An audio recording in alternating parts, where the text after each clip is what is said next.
Hello my dear friends, welcome back to our YouTube channel Raj science classes. और जैसा कि आप सभी जानते हैं कि आज के इस इम्पोर्टेंट वीडियो के सीरीज में हम लोगों का जो चैप्टर है वो चैप्टर है कर्णस्य दानवीरता। इसमें हम लोग पढ़ेंगे कर्ण के बारे में। कर्ण जो है महाभारत से रिलेटेड है ये चैप्टर, कर्णस्य दानवीरता। ठीक है, एक और हम लोगों ने पढ़ा था विदुर नीति जिसे संकलित की गई थी विदुर नीति में। ठीक है, तो उसमें भी था एक, वो भी महाभारत से ही था, इससे भी महाभारत से ही है। चलिए, आपका ज्यादा समय नहीं लेंगे, थोड़ा सा हम लोग चलते हैं। पहला क्वेश्चन क्या कह रहा है, पहला वो समझिएगा कि कर्णस्य दानवीरता पाठ के कवि कौन है। यानी कि याद रखिएगा कर्णस्य दानवीरता पाठ के कवि कौन है, तो याद रखिएगा भास रचित है। तो याद रखिएगा इनके कवि कौन होंगे, भास साहब। कौन है, भास। ठीक है, याद रहेगा इतना। चलिए, सेकंड नंबर क्वेश्चन की बात करें तो सेकंड नंबर क्वेश्चन कह रहा है कि कर्णस्य दानवीरता पाठ किस ग्रंथ से संकलित है। तो अभी हम लोगों ने क्या पढ़ा कुछ देर पहले ही कि याद रखिएगा ये जो है कर्णभार से, अभी हम लोग चैप्टर का नाम ही पढ़ते हैं ना, कर्णस्य दानवीरता। तो ये कर्णस्य दानवीरता जो है, जाहिर सी बात है कि ये कर्ण के बारे में ही तो बताया जा रहा होगा। कर्णस्य दानवीरता का मतलब क्या हुआ, कर्णस्य दानवीरता से यहाँ पे तात्पर्य क्या हुआ, कर्णस्य दानवीरता से कर्ण ने जो दान पुण्य किया है उसके बारे में बात किया जाएगा इस चैप्टर में। तो जाहिर सी बात है कि किससे लिया गया होगा, कर्णभार से लिया गया था। ठीक है, थर्ड नंबर क्वेश्चन की बात करें तो कह रहा है कि कर्णभार रूपक के रचनाकार कौन है। कर्णभार जो है ये एक प्रकार का रूपक है, और इस रूपक के रचनाकार कौन है, याद रखिएगा हमने बोला ना कि भास जी। कौन, भास जी। भास रचित है, भास रचित मतलब भास जी के द्वारा रचित की गई है ये अध्याय। ठीक है, चलिए फोर्थ नंबर क्वेश्चन की बात करें तो कह रहा है कि कर्णस्य दानवीरता पाठ किस रूपक के भाग्य विशेष का है। तो अभी कुछ देर हम लोगों ने पढ़ा था ना कि किस रूपक से भाई, तो कर्णभार नामक रूपक, कर्णभार नामक रूपक से है लिया गया है, जिसके रचयिता कौन है, भास साहब है। अगला क्वेश्चन है कर्णस्य दानवीरता रूपक किसके द्वारा रचित है। वही क्वेश्चन को बार बार घुमा के पूछ रहा है। तो किसके द्वारा रचित है बच्चा, भास के द्वारा रचित है। किनके द्वारा रचित है, भास साहब के द्वारा। ठीक है, सिक्स नंबर क्वेश्चन है कि कर्णस्य दानवीरता रूपक किस ग्रंथ से लिया गया है। तो याद रखिएगा अभी हम लोगों ने पढ़ा था ना कि किससे रिलेटेड है बच्चा, महाभारत से रिलेटेड है। किस ग्रंथ से लिया गया है, महाभारत से। किससे लिया गया है, तो महाभारत से। ठीक है, सेवन नंबर क्वेश्चन की बात करें तो कह रहा है कि कर्ण किस देश का राजा था। देखो कर्ण को अंगराज बोला जाता था। क्या बोला जाता था, कर्ण जो थे उनको क्या बोला जाता था, अंगराज कर्ण बोला जाता था। ठीक है, तो अंग देश के राजा थे वो। किस देश के राजा थे, अंग देश के राजा। ठीक है, 8 नंबर क्वेश्चन की बात करें तो कह रहा है कि कर्ण ने कवच और कुंडल किसे दान में दे दिया था। याद रखिएगा कर्ण ने कवच और कुंडल इंद्र जी को दान में दे दिया था। कहोगे इंद्र, इंद्र को दान में क्यों दिया था, तो इंद्र के पुत्र थे महाभारत में जो युद्ध लड़ा जा रहा था उसमें इंद्र के पुत्र थे अर्जुन। ठीक है, अब अर्जुन को कर्ण से युद्ध करना था।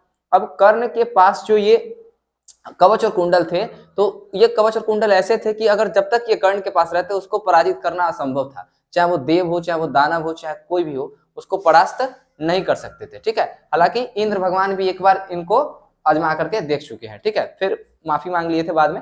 ठीक है, चलिए, तो इंद्र जो है, इंद्र सोचे कि जब तक हम जैसे जीत ही नहीं पाए तो मेरा पुत्र कहां से जीत पाएगा। ठीक है, तो इसीलिए ये ब्राह्मण का वेश धर के गए थे। ब्राह्मण को इस चैप्टर में शक्र कहा गया है। क्या कहा गया है, शक्र। इंद्र जो है वो शक्र का रूप धर के गए थे। किसका रूप धर के गए थे, शक्र का रूप धर के गए थे। इंद्र को यहाँ पे क्या कहा गया है इस चैप्टर में, शक्र कहा गया है, ब्राह्मण कहा गया है, बहुत सारा नाम दिया गया इसमें। तो कवच और कुंडल दान में इंद्र को दे दिया था उन्होंने। ठीक है, चलिए 9 नंबर क्वेश्चन की बात करें तो कह रहा है कि कवच और कुंडल से कौन आभूषित था। कवच और कुंडल कौन आभूषित था भाई, याद रखिएगा कवच और कुंडल किनके पास था, तो कवच और कुंडल कर्ण के पास था। किनके पास था, कर्ण। इनका नाम था सूर्य पुत्र कर्ण, ये सूर्य देव के पुत्र थे। ठीक है, और कुंती माता के भी पुत्र थे। कह रहा है कि कुंती पुत्र कौन है, क्वेश्चन अगला वही है कि कुंती पुत्र कौन है भाई। याद रखिएगा कुंती पुत्र इंद्र थे नहीं, ब्रह्मा थे नहीं, दुर्योधन नहीं, दुर्योधन तो नहीं था, दुर्योधन धृतराष्ट्र का पुत्र था। कर्ण थे। कौन थे, कुंती पुत्र कौन थे, कर्ण। कहोगे सर हम तो पढ़े कि कर्ण मतलब कुंती के 5 ही पुत्र है कि नहीं है। क्या बोलते हैं, एक उनका नाम था युधिष्ठिर, उसके बाद एक का नाम था अर्जुन, भीम, नकुल, सहदेव।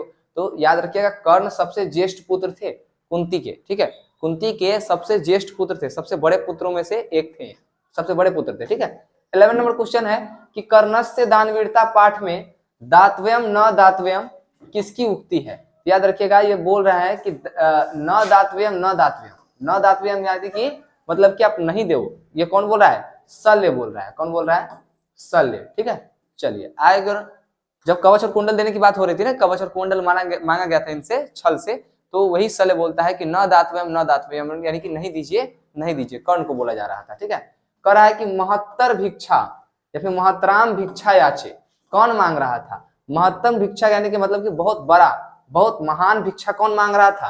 तो इंद्र भगवान जो थे वो बहुत ही महान भिक्षा मांग रहे थे। याद आया? चलिए 13 नंबर क्वेश्चन की बात करें तो 13 नंबर क्वेश्चन में क्या बोल रहा है वो समझिएगा थोड़ा सा।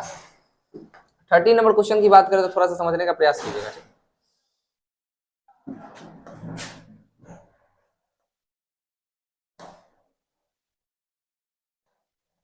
चलिए अब ठीक है मेरे हिसाब से। चलिए 13 नंबर क्वेश्चन की बात करें तो यहाँ पे तो पढ़ ही रहे थे, महत्तराम भिक्षा याचे, यह किसकी उक्ति थी? तो याद रखिएगा यह उक्ति थी शक्र की। किसकी थी? शक्र की। शक्र कहने का मतलब है वही जो इंद्र भगवान गए थे उनकी इच्छा थी, ये उन्हीं की उक्ति थी कि क्या चाहिए? महत्तराम भिक्षा याचे, यानी कि मुझे बहुत बड़ा भिक्षा चाहिए, महान भिक्षा चाहिए। ठीक है, और सल्ले मना करते हैं, न दातव्यम कर्ण, फिर भी दे देते हैं। वो कह रहा है कि मुहूर्त का दूध कौन पीता है? याद रखिएगा मुहूर्त का दूध पीता है इंद्र।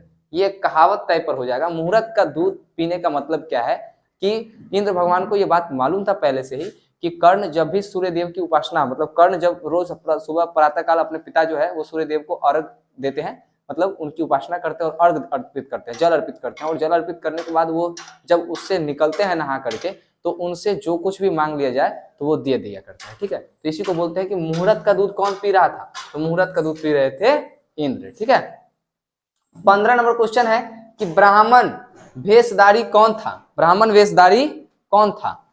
2 मिनट के लिए हम पॉज करेंगे यहाँ पे, तो छोटा सा इशू के कारण रोकना पड़ा था। चलिए हम लोग चाहते हैं क्या कह रहा है कि ब्राह्मण वेशधारी कौन था? तो हमने बार बार आपको बता रखा है कि ब्राह्मण के रूप में वेश धारण करके कौन आया था बच्चा? याद रखिएगा ब्राह्मण के रूप में वेश धारण करके आए थे इंद्र भगवान। कौन आए थे? इंद्र भगवान ब्राह्मण के रूप में वेश धारण करके आए थे। 16 नंबर क्वेश्चन है कि ब्राह्मण रूप में कौन प्रवेश करता है? वही क्वेश्चन बार बार घुमा घुमा के पूछ रहा है कि ब्राह्मण रूप में कौन प्रवेश करता है? तो याद रखिएगा इंद्र, या उन्हीं को इस चैप्टर में शक्र कहा गया है। क्या कहा गया है? शक्र कहा गया है। ठीक है, 17 नंबर क्वेश्चन है कि इंद्र क्या ग्रहण करते हैं? तो याद रखिएगा इंद्र जो है वो दान दक्षिणा में क्या लेते हैं? कवच और कुंडल लेते हैं। किनसे? कर्ण से। ठीक है, 18 नंबर क्वेश्चन है कि इंद्र ने कर्ण से छल क्यों किया? इंद्र ने कर्ण से छल क्यों किया? तो याद रखिएगा अर्जुन जो उनके पुत्र थे उसकी सहायता करने के लिए। किसके लिए?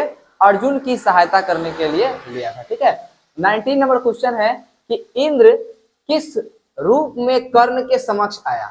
तो याद रखिएगा इंद्र भगवान जो थे, हम बार बार आपको बता रहे हैं कि इंद्र जो थे ये किस रूप में आए थे कर्ण के सामने? ब्राह्मण के रूप में। कब आए थे बच्चा? ब्राह्मण के रूप में भी आए थे, तो सुबह के वक्त में आए थे जब कर्ण जो थे वो सूर्य देव की जल अर्पित करके बाहर निकल रहे थे, तालाब से नहा करके, चाहे जो भी हो, नदी से नहा करके। ठीक है, 20 नंबर क्वेश्चन है कि इच्छा नहीं है कर्ण, ऐसा कौन कहता है? देखो जब ब्राह्मण के वेश में देखते हैं इंद्र को तो वो बहुत सारा बात उससे पूछते हैं कि मैं आपको ये दान में देता हूँ, वो दान में देता हूँ, लेकिन इनको चाहिए था कवच कुंडल। सोचो स्वर्ग का जो राजा है उसको आप क्या दान में दे सकते हो? वो किस लिए आया होगा? किसी विशेष कारण से ही तो आया होगा ना। तो इसीलिए याद रखिएगा कि पूछता है कि इच्छा नहीं है कर्ण, ऐसा कौन कहता है? या फिर नेछामी नेछामी किसने बार बार कहा है? तो याद रखिएगा इंद्र ने कहा है। क्या किसने कहा है? इंद्र ने कहा है। 21 नंबर क्वेश्चन है कि सर्वप्रथम कर्ण ने क्या दिया है? सर्वप्रथम कर्ण ने क्या दिया है? तो याद रखिएगा सर्वप्रथम कर्ण ने सहस्त्र गाय देने का वादा किया है। क्या कहा है? उन्होंने सहस्त्र गाय दिया है। क्या दिया है? सहस्त्र गाय। 22 नंबर क्वेश्चन है कि समय के अतिक्रमण से किसका क्षय होता है? याद रखिएगा समय के अतिक्रमण से किसका क्षय होता है? तो याद रखिएगा शिक्षा का क्षय होता है। किसका होता है? समय जब आता है तो आपकी शिक्षा, आपकी बुद्धि, आपका सब चीज क्या हो जाएगा? भरनष्ट हो जाएगा। ठीक है, A to Z चीज जो है आपका तो क्या हो जाएगा? भरनष्ट हो जाएगा। एज एग्जाम्पल के तौर पर देख लेते हैं, जैसा कि देखो जब समय का अतिक्रमण हुआ तो शिक्षा का भी क्षय हो गया। किसको? कर्ण को भी तो यह श्राप मिला था ना कि जब तुमको सबसे ज्यादा जरूरी होगा तुम्हारे विद्या की, तुम उसी वक्त विद्या भूल जाओगे। क्यों विद्या भूल जाओगे? क्यों भूल जाओगे विद्या? तो गुरु परशुराम ने उनको दिया था। क्या दिया था? श्राप दिया था, क्योंकि उन्होंने झूठ बोल करके क्या किया था? शिक्षा को ग्रहण किया था। ठीक है, तो यही बातें हैं कि जब समय का अतिक्रमण होता है ना तो शिक्षा का भी क्या हो जाता है? क्षय हो जाता है। अगला क्वेश्चन है दानवीर कौन था? देखो अंगराज कर्ण, राधे कर्ण, कौंतेय कर्ण, उन्हीं के साथ साथ उनके नाम के साथ एक और चीज लगता है जो है क्या? दानवीर कर्ण। क्या लगता है? दानवीर कर्ण। दानवीर जो थे कर्ण थे, क्योंकि कर्ण से कुछ भी मांगा जाए सूर्य की उपासना के बाद, सूर्य की जब वो जल अर्पित करते थे उसके बाद अगर कुछ भी माना जाता था तो वो क्या करते थे, दान में दे देते थे, इसलिए उनको क्या कहा गया है, दानवीर कहा गया है। क्या कहा गया है, दानवीर। अगला क्वेश्चन है कि जर से जमे कौन गिर रहे हैं, जर से जमे कौन गिर रहे हैं, तो याद रखिएगा पादप। कौन गिर रहे हैं बच्चा, पादप गिर रहे हैं, ठीक है। 25 नंबर क्वेश्चन है कि कर्ण शक्र को चौथी बार क्या देना चाहा, तो याद रखिएगा सोना चांदी देना चाहा। पहली बार गाय दिए, फिर बहुत सारा क्या बोले घोड़ा भी दिए, बहुत सारा और भी सब चीज दिए, फिर अंत में जाकर के वो सोना का बात किए। तुम सोचो कि जो आदमी स्वर्ग का राजा है, स्वर्ग का राजा कहने का मतलब समझते हो, स्वर्ग जिसके अधीन है इंद्र भगवान, उसको आप सोना, उसको आप गाय, उसको आप घोड़ा, उसके आप बहुत सारा दान, बहुत सारा धन देकर के आप क्या उसको संतुष्ट कर सकते हो, जिंदगी में कभी नहीं कर सकते, ठीक है। तो इसीलिए वो आ ही थे किसी स्पेशल रीजन से।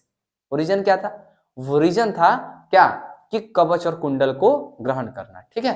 क्योंकि अर्जुन की सहायता जो करनी थी उनको, तो इसलिए वो कवच और कुंडल को प्राप्त करने आए थे और उन्होंने प्राप्त किया भी, ठीक है। भले ही छल से किया लेकिन किया, ठीक है। और ये बात कर्ण को भी मालूम थी कि वो इंद्र ही है, ठीक है, क्योंकि कोई इतना बड़ा दान दक्षिणा कोई ब्राह्मण नहीं मान सकता था, ठीक है, इसीलिए। अगला क्वेश्चन है कि शक्र ने कर्ण से छल पूर्वक क्या ले लिया। देखो तो कर्ण ने शक्र ने कर्ण से छल पूर्वक क्या ले लिया था, कवच और कुंडल दोनों ले लिया था। क्या ले लिया था बच्चा, कवच और कुंडल दोनों। 27 नंबर क्वेश्चन की बात करें तो 27 नंबर क्वेश्चन में क्या बोल रहा है वो समझिएगा। कह रहा है कि शक्र का प्राय कौन है, प्राय करने का मतलब पर्यायवाची कौन है, तो हमने बोला ना कि इंद्र के लिए यहाँ पर इस्तेमाल हो रहा है, तो पर्यायवाची हो जाएगा, पर्याय हो जाएगा इंद्र, ठीक है। 28 नंबर, अंगराज किसे कहा गया है, तो हमने बोला ना कि अंग प्रदेश का राजा थे कर्ण, तो इसलिए इनको अंगराज कर्ण के नाम से जाना जाता था। 29 नंबर क्वेश्चन, पृथ्वी देने के लिए कौन चाहता है, तो पृथ्वी देने के लिए भी तो कर्ण चाहते हैं, कर्ण ही तो बोले थे कि हम पृथ्वी तुमको दे देंगे। क्या दे देंगे, पृथ्वी, फिर भी ये नहीं माने, ठीक है। चलिए आगे फिर बोलते हैं। कह रहा है अलविदा अलविदा किसने कहा था, अलविदा अलविदा किसने कहा था, जब उसको कवच और कुंडल मिल गया था ना, न कहावत है को कि अपना काम बनता भाड़ में जाए जनता, वही साहब जब इनको मिल गया कवच और कुंडल कर्ण से, तो ये कर्ण को बोल रहे थे अलविदा अलविदा, कौन, शक्र बोल रहे थे, ठीक है। 31 नंबर क्वेश्चन है कि डरना नहीं चाहिए, डरना नहीं चाहिए किसने कहा, तो याद रखिएगा डरना नहीं चाहिए, डरना नहीं चाहिए कर्ण ने कहा था। किसने कहा था, कर्ण ने कहा था, ठीक है। जब इनको बोला गया था नहीं देने के लिए, तो ठीक है, जब बोला था कि मैं अपना शीश दे दूं आपको काट के, जब मैं अपना प्राण त्याग दूं, तब बोला था कि हम तुम्हारी प्राण का क्या करेंगे, ये बोला कि डरना नहीं चाहिए, डरना नहीं चाहिए, ठीक है। पादप क्या होंगे, तो याद रखिएगा पादप जो होंगे वो नष्ट होंगे, सूखेंगे, गिरेंगे, जमे रहेंगे, तो याद रखिएगा गिरेंगे, नहीं बोल रहा है कि कौन गिर रहा था, पादप गिर रहा था। भास के कितने नाटक उपलब्ध है बच्चा, तो याद रखिएगा भास साहब के जो है वो 13 नाटक उपलब्ध है। कितने नाटक उपलब्ध है, 13। 34 नंबर क्वेश्चन है कि राजा की लक्ष्मी कैसी होती है, तो याद रखिएगा राजा की जो लक्ष्मी होती है वो सर्प के चंचल जीव की तरह होती है। राजा की जो लक्ष्मी होती है वो क्या होती है, सर्प के चंचल जीव की तरह होती है। चंचल जीव का मतलब देखते हो, सर्प का चंचल जीव कहने का मतलब सांप का जीव देखना, बार बार अंदर बाहर होता रहता है, ठीक है, तो वही चीज है चंचल। कह रहा मैं सिर को देता हूं, ऐसा कौन कहता है, मैंने बोला ना कि जब ये बात बोलते हैं कि मैं अपने सिर को देता हूं, कर्ण बोलते हैं, तो इंद्र बोलते हैं कुंची कि नहीं चाहिए मुझको, नहीं चाहिए, ठीक है, ऐसे बोलते हैं वो, ठीक है। तो फिर बाद में कर्ण बोलते हैं कि डरना आपको नहीं चाहिए इस चीज को, ठीक है, तो ये बोलते हैं कर्ण भाई साहब, ठीक है। तो ये चैप्टर समाप्त हो गया। अगला चैप्टर हम लोगों का विश्व शांति, बहुत जल्द हम लोग वो चैप्टर भी पढ़ेंगे। मिलते हैं नेक्स्ट वीडियो में, तब तक के लिए जय हिंद जय भारत।